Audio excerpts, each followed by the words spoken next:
Okay, I think we'll begin.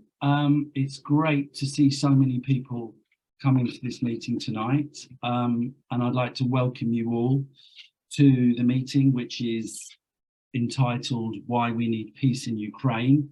It's called by the Stop the War Coalition. My name's Chris Nineham. I'm the Vice Chair of Stop the War, and I'll be chairing tonight. The meeting was called in response to a resolution, as many of you know, which was passed a couple of weekends ago at the UCU Congress, the Lecturers Union Congress, which was calling for exactly that, for peace in Ukraine. It was an anti-war resolution, and it was a resolution that sparked quite a debate inside the UCU and beyond.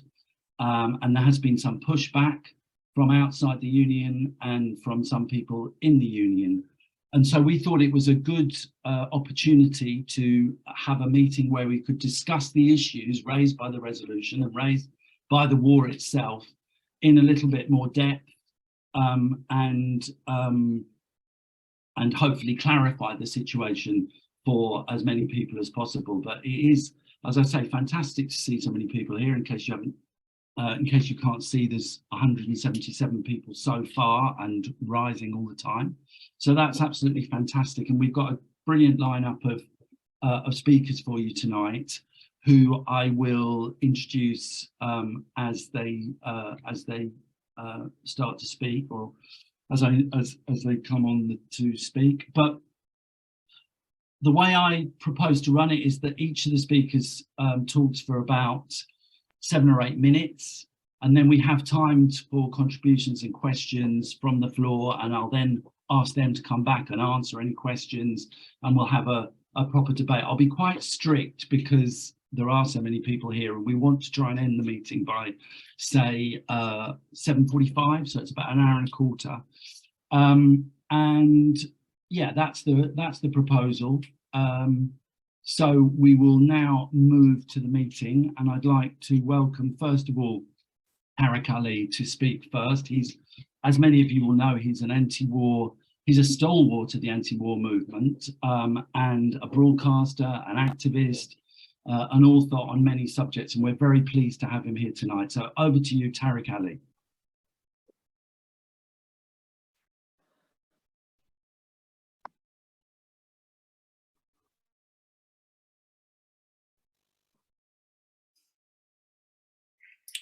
Can you hear me? Loud and clear. Okay.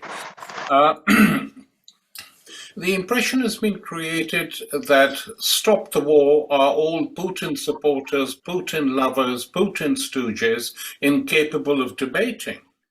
But this is a total fantasy, because we're not the ones who refuse debates. We want to have these debates. The people who don't want any discussion at all with those who are talking about peace and how to bring this war to an end as quickly as possible are the warmongers. You know, what should we call them? Escalate the war groups, which are set up by British intelligence all over the country, including in the Labour Party, including in the trade unions. We've already seen a fuss where Labour MPs were told not to share platforms to have these debates. So let me summarize very briefly what 3 different aspects of this war have been conflated as far as the Russians are concerned.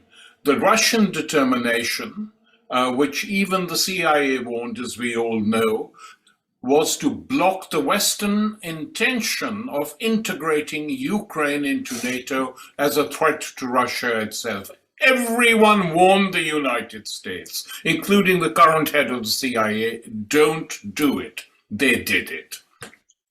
The second conviction, which is a Putin and a Russian conviction, that the Ukraine isn't a real state, but part of the greater Russian nation. This is just rubbish. It's never been the case like that. And I certainly have never, ever supported the integration or incorporation of the Ukraine into Russia, nor that of other states, for that matter.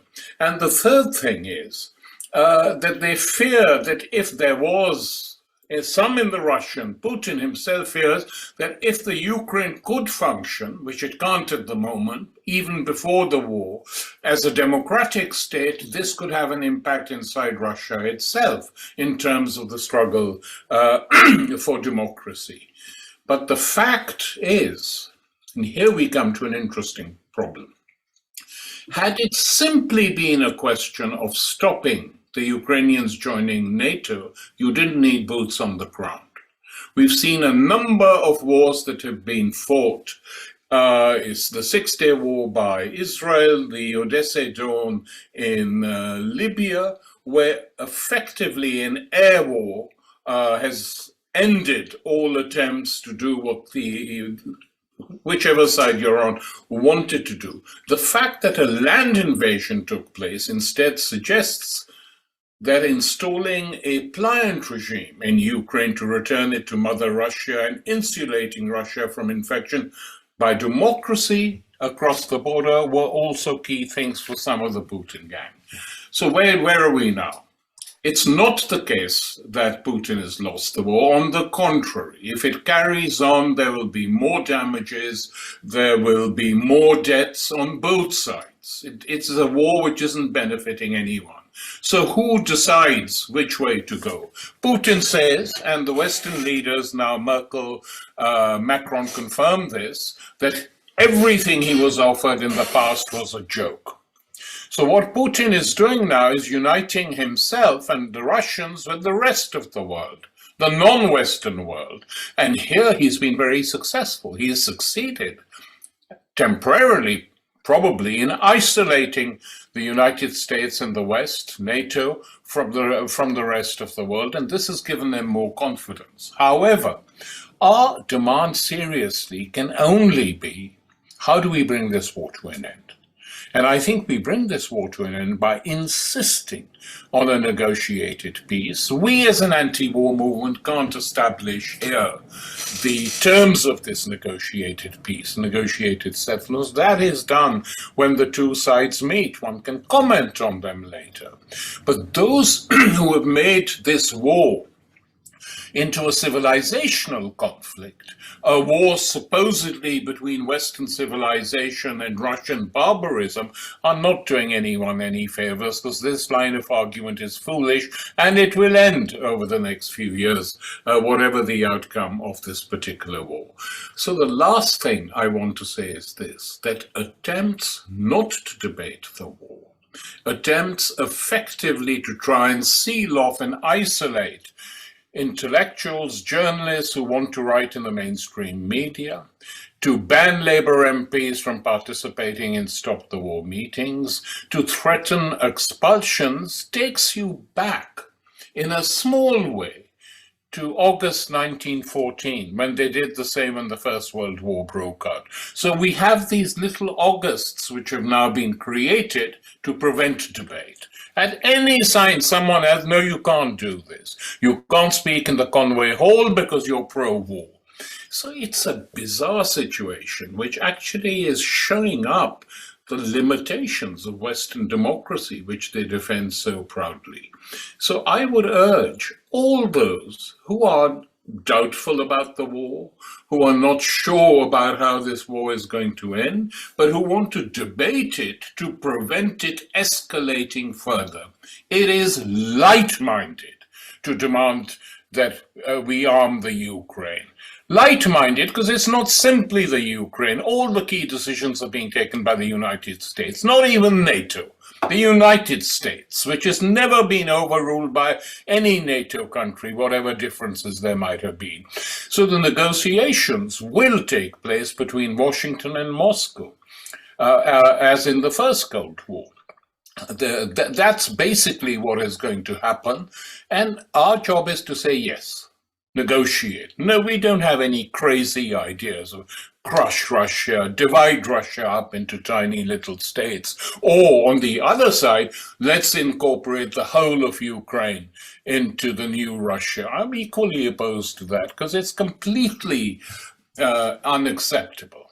So that's, I think, these lines which we have are perfectly defensible, and we should carry on doing it. Sooner or later it's going to happen, because the only serious alternative to not having peace negotiations is to encourage Putin to carry out a few nuclear strikes somewhere or the other. It's unlikely he'll do them against the United States.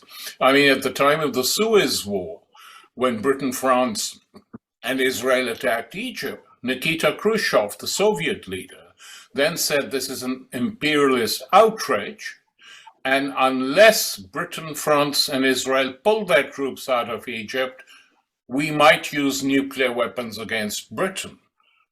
Quite a lot of people began to leave Britain at that time. If you look at reports in the press and find other places to hide. So we should not underestimate the capacity of the Russians to do something like that, even though Khrushchev didn't. In fact, he did the opposite.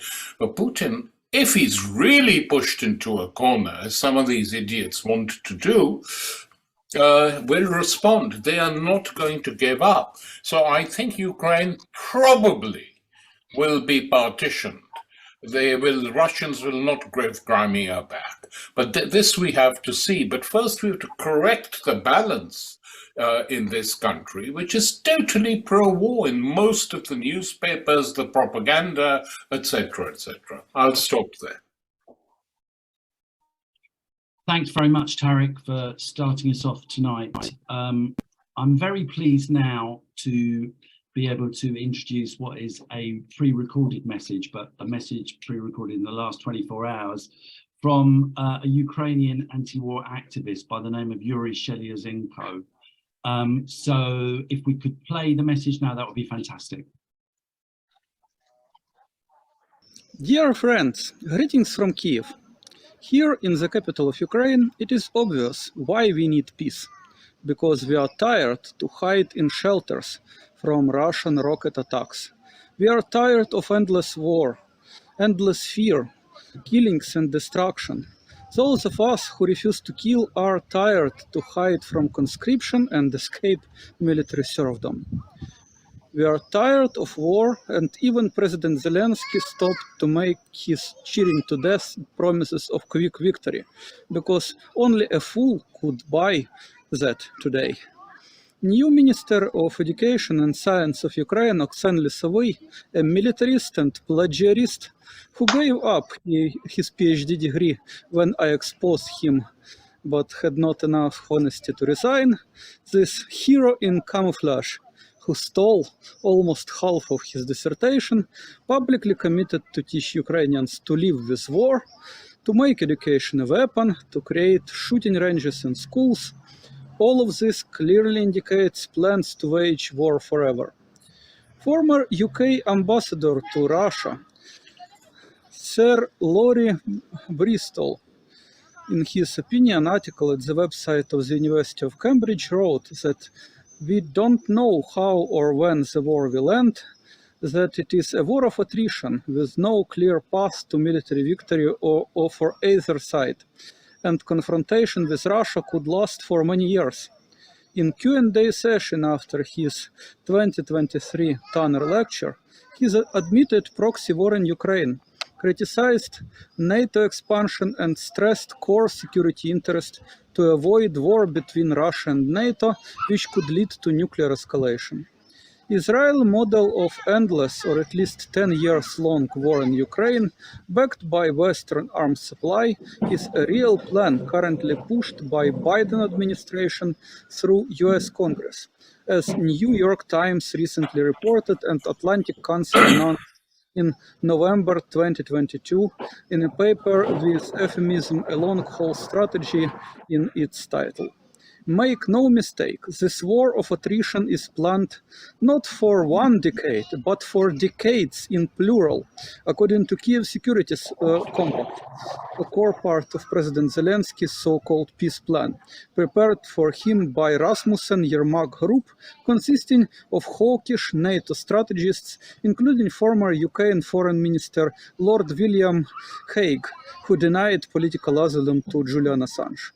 This Kiev Security Compact also seeks to conscript all civilians, aged above 18 years old in Ukraine, which explains why Ukrainian army refuses to guarantee human right to conscientious objection to military service, contrary to constitutional and international law, why recruiters abduct men at the streets, why it is prohibited to all males to leave the country, students of European universities protesting against travel ban at the border are beaten by border guards, and one of them even publicly threatened suicide, and why extortion of bribes for draft exemptions and smuggling across the border became widespread. I wish I could join Stop the War campaign protests in Ukraine in person, but I can't even leave Ukraine for my studies in Münster University. When I received Sean McBride Peace Prize from International Peace Bureau, Ukrainian university where I lectured, where I defended my PhD, chose not to prolong my contract. Today, I am a victim both of Russian aggression and Ukrainian defensive war effort, violating human rights without hesitation. Many of Ukrainians are in the same position, despite not many have courage to admit that. I could tell you that perpetuation of this war will make all of us victims of the NATO proxy war. Our welfare and our academic freedom will be sacrificed further for the sake of the war of attrition, unless something unexpected will happen. If the people, the civil society, the trade unions, both in Russia, in Ukraine, and in the West, will stand for peace against the tyranny of war machine. Only ceasefire and peace talks could end this bloodshed. This madness caused by old Cold War epoch dispute who ought to lead the world. We could say no to world empire and yes to better, truly democratic world managed and governed without violence. We must teach culture of peace and nonviolence, teach critical thinking on militarism and nonviolent resistance to war, because key role of education in development of the culture of peace was indeed recognized by United Nations General Assembly. We must teach that peaceful conflict resolution, not perpetuation of wars to save declining rival imperialisms, is a basic norm of international law. I was inspired and grateful when I learned that the Congress of University and College Union adopted the resolution Stop the War in Ukraine, Peace Now. I fully support this resolution and I express solidarity to the UCU on behalf of Ukrainian peace movement. It is an important lesson of courage and war resistance to all of us. Peace deniers shamefully attacked the resolution with their usual ignorance, arrogance and hatred. But they will learn that knowledge is power, and those who have even basic knowledge of peace studies will never surrender practical vision of peace by peaceful means. Peace denial is wrong. Because of peace denial, US and UK governments chose to push imperialism using instrument of NATO instead of building peace on the platform of United Nations. And because of peace denial, Putin made similar choice, which led him to criminal invasion of Ukraine. Children and adults, civilians and soldiers mobilized against their will are dying on both sides of this war because of peace denial. We need to stop the peace denial, to stop the war, to enlighten people and help common sense prevail. Let's stand with civilians and war resistors everywhere in the world. Stand with peace, stand with common sense. Let's stop the war together.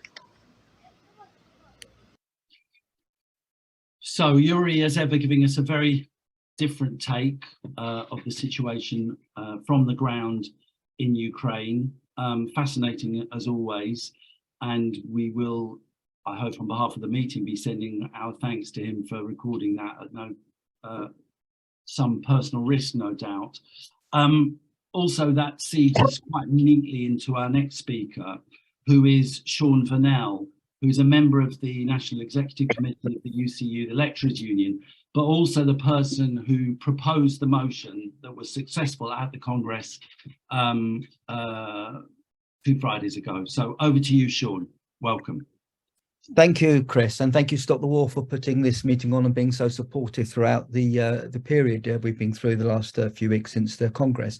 Firstly, could I just spend very quickly to send solidarity messages, because there are thousands of HE members who are taking action, short or strike action at the moment in time. Solidarity to those, and I also would like to particularly mention those at Brighton University and Leeds University, who are on strike at this moment in time, and will be extending that to an indefinite strike action from Monday, from July the 3rd. So solidarity to them as well, and wish you all well. And I do also like to thank, it's an honor to be on the platform with Yurii, who is an inspiration to all of us, and an incredibly brave person to take the position he does. So thank you for that as well. Our starting point for the motion really is one which, before I say something about the motion, just really that the basis is what I think has been explained by Tariq and others. That we've simply said you can't understand this war simply by understanding who fired the first shots. Of course, the Russian invasion sparked this war, but just like the First World War, you can't understand that by looking at who killed Archduke Ferdinand. You have to look at a wider understanding to take place, the tensions and the competition that was taking place in that period, to understand how that war therefore evolved. And so that's the first starting point of understanding it. But of course, the motion itself does three things. One, it calls upon the immediate withdrawal of Russian troops. Two, the end to NATO expansionism, because we believe very strongly that, again, as I say, that war, was started by Russian invasions, but you can't understand it unless you understand it to continually pushing and developing and building of NATO forces and pushing towards the boundaries of the Russian Empire. And thirdly, what it called for was to call upon the British government to stop arming Ukraine. And it is this particular piece, I mean, most of it, but particularly this piece, which created the great hoo-ha and a witch hunt. I'll be clear, because it has been a witch hunt against ourselves and those who supported that motion. So that's what we did. But ever since we have passed it, as I say, there has been a huge witch hunt. I mean, I've experienced witch hunts. I'm a trade unionist. I appeared in the Daily Mail a few years ago. A number of us did, for being the most hated people in the world because we were calling strikes. I was criticised being a communist who was for world peace. That's my major concern there. But this time round, it has been much more intense. And from people who I didn't expect really it to come from. People from inside, not just outside, but inside the UCU as well. And it is quite bizarre to see how those who have been calling for peace have been turned into people as if we are the ones responsible for the killings and murderings inside and the horrible devastation of over hundreds of thousands of people have died, both in Russia and in Ukraine itself. It seems to me we are the ones now that we are to blame because we have been calling for peace. It's rather the Orwellian language which has been developed around the whole thing. And I'd say the first thing I want to really make clear, it is a legitimate debate that we're having. There's nothing wrong with those of people. When war breaks out, there is always those who are opposed to that war, those who are for a war, and those who are in the middle or undecided, and a debate takes place. I mean, Tariq mentioned the First World War. John McClain, the great socialist activist and pacifist, who argued very much against the war and the beginnings in the war. He was chucked in the Clyde by workers who he tried to convince. 4 years later, with the barbaric horrors of the First World War, it was changed around. He found he had the support as people realized the devastation that war takes place. And I do believe, unfortunately, it will take a development of the horrors of the wars, and I think rather speedily, increasingly so, as Putin threatens tactical war strikes. The real potential for nuclear war to take place is a real one at this moment in time, and increasingly many more people, I believe, are understanding that and the dangers of doing so. So therefore, what was the real possibility? Why was there such hostility towards UCU? Well, I think there's to those of us who put the motion. I think there are two reasons why this occurred. I think, first of all, I mean, internally inside our own union, there has been a struggle, a battle that has been taking place. The conference itself, for example, passed a motion of censure against our General Secretary for a number of reasons, which I don't have time to obviously go through here, but essentially about the conduct of the dispute that is taking place in higher education and the lack of democracy around it. And really, I think what some thought believe this was an opportunity to go on the offensive against those they believe that are responsible for that censure motion. And I think they've absolutely misjudged this completely, Natalie. An attempt by a National Executive Committee to try and undermine that motion, to try to water it down and not implement that decision-making conference, really did not get discussed. And many of those who don't support us didn't like that attempt to break the democratic rules of the union and supported us at a National Executive. And I think that's the case right across the union at this moment of time, that people, even if they don't agree with us, do not like attempts to attack that. But I think the second reason why there's such an attack on us, and I think again Tariq has mentioned this, is the establishment. The idea that one union can start to buck the trend in terms of the overall accepted orthodoxies that are put across to us about the reasons why the war takes place and how we should actually be wholeheartedly supporting that war, is something in which has taken place from the Paul Mason as well as others trying to really support that this is quite frankly ridiculous and not correct in any kind of way. But I mean, our union accounts were our Twitter union accounts were hacked twice. The levels of abuse we got was huge. As I say, I've never experienced such an intense attack in this way. But it shows they're on the defensive, they're concerned, they are worried, and therefore are spaces for us. If we find that minority who want to oppose this war, you have to first put the argument, and then you'll find, as we have done, that you can win the argument. Clearly, one of the key arguments we did win at conference and why we won the motion was because we put the argument about peace and how pouring more arms into already an inferno that is taking, a raging inferno that is taking place, will not create peace. There is no military solution to the problems of here. Trying to match missile by missile, arm by arm with the Russian state will only create a much bigger and bigger problem here. Where do we stop? You know, do we stop at cluster bombs, nuclear missiles? Where do we go? Where does this end? There seems to be no end to this argument. And that is something I believe was very strongly put by all people from the floor of Congress. And I think in the end was part of the key reasons why we won the debate for peace now. That's put the more power, more arguments about ceasing the fight inside Ukraine to ensure that we get peace. The third and final argument I put here, a lot of people have been raising inside the union that really is a distraction from the main arguments. Having the union caught up in these political debates, political arguments, is a distraction from the battles the employers are putting across, are attacking us at this moment in time. The battle in HE, the battle in further education, and so on. And I think this is one of their weaker arguments, the opponents to what we're trying to do here.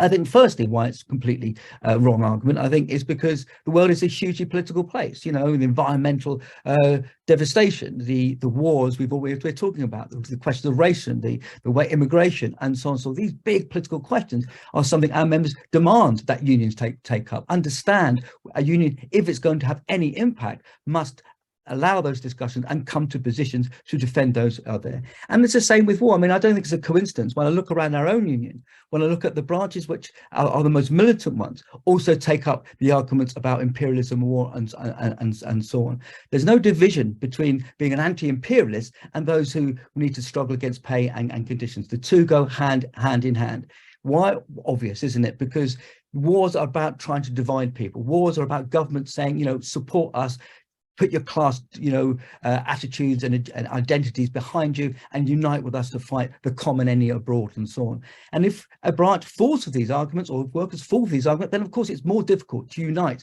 around fighting over conditions of pay and so on. And we see this, don't we, inside the trade union movement. At this moment of time, we have an emboldened and encouraged pro-imperialist trade union leadership. Look at the GMB motion that was passed at the TUC conference only a year ago, which supported for more arms spending. That horrific motion that was passed there. And you know, it seems to me quite obvious. Those who on the left who are opposed to our motion, who believe it's absolutely rotten to put an argument inside the trade union movement that we should not be supporting our government and sending arms to Ukraine, have to ask themselves a very basic question: where will the money come from? If the more money they spend on arms, it's going to come from our education budgets, our health service budgets.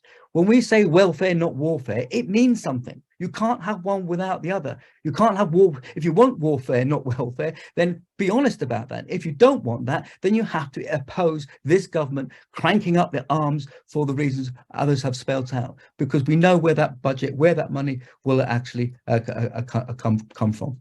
So to finish, therefore, I mean, I think wars for us are clearly about, as well, it was again John McClane has said that a bayonet is a weapon with a worker at both ends. It's the poor and the unemployed of one country killing and maiming the poor and unemployed of another country, and that's exactly what we're seeing inside Russia today. On the Ukraine today, we do not want to see any more deaths, either Ukrainian ones or Russian ones. Peace is a solution, and the only way we'll get there is not through looking through neoliberal or liberal or imperialist leaders to impose these things. The only way we'll be able to do that is to bring about a mass international working class movement based upon real peace and calling for a ceasefire. If we are successful doing that, then we can stop the atrocities. I mean, as I say, I think whilst we're in a minority on this question, obviously we are at this moment of time, but increasingly my feeling is, and from the experiences we've engaged at in UCU, when you put an argument in the way I've tried to describe and others have done thus far, we can win people to an understanding that peace is a way forward. It is the best way to save lives in the Ukraine and Russia. There's something which I believe is something, if we start to put a marker down for that, and everybody thinks, well, can I go back to my branch? Can I go to my next union meeting? But you might not win it, but you will. What you absolutely will do is find a minority who will agree with you. And from that, we can develop. Unfortunately, if they continue as they are, the warmongers, then clearly more deaths, more horrors on our TV screens will occur day in, day out. And that was, people will watch this and will remember those who've argued what we have done. We will never turn around and say, I told you so. We will welcome those people who recognize that this is enough. Peace is the only answer. Solidarity. Thanks very much, Sean, and congratulations and solidarity for everything that you've done in pushing this motion forward. It's great to see that people are keen to speak, but I would say I'd prefer if people wouldn't put their hands up before the end of the speeches, because, you know, it's about listening to the voices and people might want to respond to something Lindsey says and so on. So please don't put your hands up yet. Wait until the final speaker has spoken, and that is indeed Lindsey German, who is one of the founders and the current convener of the Stop the War Coalition and a leading voice of anti-war opinion and organisation in this country. Over to you, Lindsey. Thanks very much, Chris, and thanks to everybody for coming. I wanted to just follow on from some of the things that Sean has been saying, because I think it's very, very important that we understand that the motion that was put was not only completely correct in itself and called for Russian troops to withdraw, which called for no arms to be sent to Ukraine, but it also was accompanied by another motion which was much less controversial, which talked more generally about solidarity and which talked about supporting Ukrainian students and refugees, all of which I think any of us in the anti-war movement would completely agree with. What we don't agree with is the idea that these things are counterposed and that somehow if you support the resolution that Sean adopted, then you are in some way not showing solidarity with the people of Ukraine. In fact, to me, the opposite. If you're talking about wanting to show solidarity with the people of Ukraine, you actually have to start from the fact that you do not want war in Ukraine. You do not want what is going on in at the moment, and you have to do everything that you can to make sure that that doesn't happen. Now, when you look at what that actually means, I think, again, we need to be very, very concrete, because what we're now hearing is that peace is a dirty word, that peace is being, you know, when you talked about peace, then somehow you're a terrible pacifist, which isn't supposed to be acceptable, that you're allowing Putin to do whatever he wants. Actually, there is a very, very strong tradition in the labour movement and the working class movement going back more than 100 years, which has said This isn't about supporting one ruler against another. It's not about supporting one side about another. It is about saying that the people who suffer in wars are working class people, are the poor people, are the people who are made refugees, the people who cannot any longer work the land, who cannot send their children to school, who cannot do any of these sorts of things. And it seems to me that that is a something that we need to defend. And interestingly, people have talked a bit about the First World War, and perhaps one of the most famous people in the First World War was the socialist Karl Liebknecht, who made the point in 1915 that your main enemy is at home. And I had the opportunity to read the original statement of that the other day, and actually he says it in response to the German government refusing overtures for peace, because they want to continue the war, because they think they can win the war and defeat France and Russia and Britain, and that they want to continue to do it. Therefore, peace becomes a problem for them. That's exactly the situation we've seen with our government and the American government, particularly in the spring of last year, when there were serious peace negotiations which were going on and which were scuppered by Boris Johnson in particular, because he and the US Secretary of Defense both thought that this was an opportunity to further continue the war and therefore further weaken Russia. They said this quite openly. So I think we have to be clear about the people who are against peace and who they are and what it is that they're actually calling for. The second point I want to make is that the reason there is such a furore over this motion, and it's a very great credit to Sean and the other people who moved the resolution, who spoke on the resolution and voted on the resolution, which isn't an easy thing to do. The reason there is such a furore is because they cannot stand even one union adopting this position as a result of open debate. That really frightens them, because it's a chink in the argument, which is, as we all know, is not expressed. You will not hear any of these arguments on the mainstream media. You will not read them anywhere in the newspapers. These are things which are now, if you raise these arguments, you are in all sorts of problems. You sometimes are in problems in terms of your work, or you're in, as Yurii was saying, and you know, we have great debt to Yurii for coming and speaking at these things, which is a very courageous thing to do.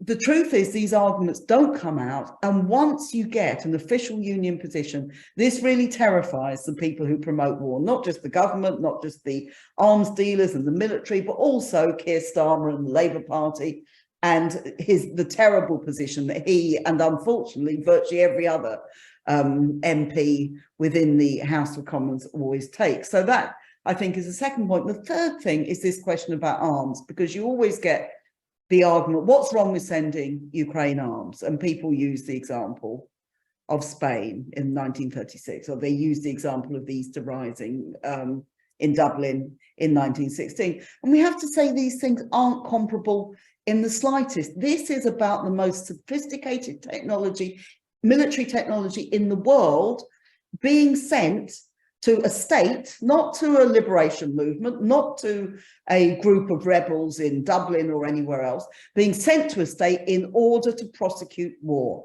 And, you know, when you're talking about sending more arms, what are we talking about? More cruise missiles, which the British government has already said, more depleted uranium, which the British government has already sent, more of the nuclear warheads. And there's a terrifying report has recently come out that the increase in nuclear warheads, which are, of course, to use tactical nuclear weapons on the battlefield, has been a dramatic increase over the last year or two. So all of these things, we're talking about a very, very serious situation in terms of war and weaponry. And it is something which the people who will suffer as a result of this are the ordinary Ukrainian people, are the ordinary Russian soldiers and the Ukrainian soldiers as well, both of whom are suffering heavy casualties. And with this counteroffensive, which has it begun, hasn't it begun? There's all sorts of questions going on about that. The truth of the matter is, it's already showing quite high casualties as far as we can tell. And it will do so more and more, because this is not a war that is going to be won by a total knockout victory. In other words, at a certain point, there will be negotiations, and it is the job of peace campaigners, it's a job of anti-war campaigners, it's a job of people on the left not to promote this kind of war, but to oppose this kind of war. So very, very important that we do.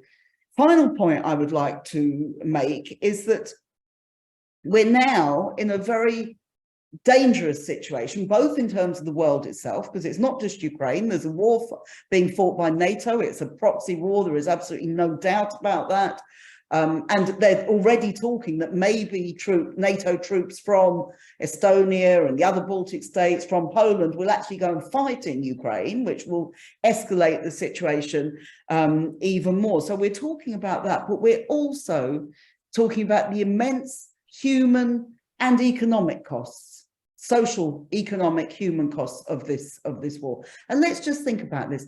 Arms spending in Europe last year went up by 13% across Europe. Now, that's an incredible thing. Did health spending go up by 13% anywhere in Europe? No, it did not. Did education spending go up by 13%? No, it did not. In other words, our rulers are prioritizing spending money on war and weapons rather than spending it on what their people need. And this will mean the suffering of people in Germany, in Italy, in Poland, in Ukraine itself, and in Britain.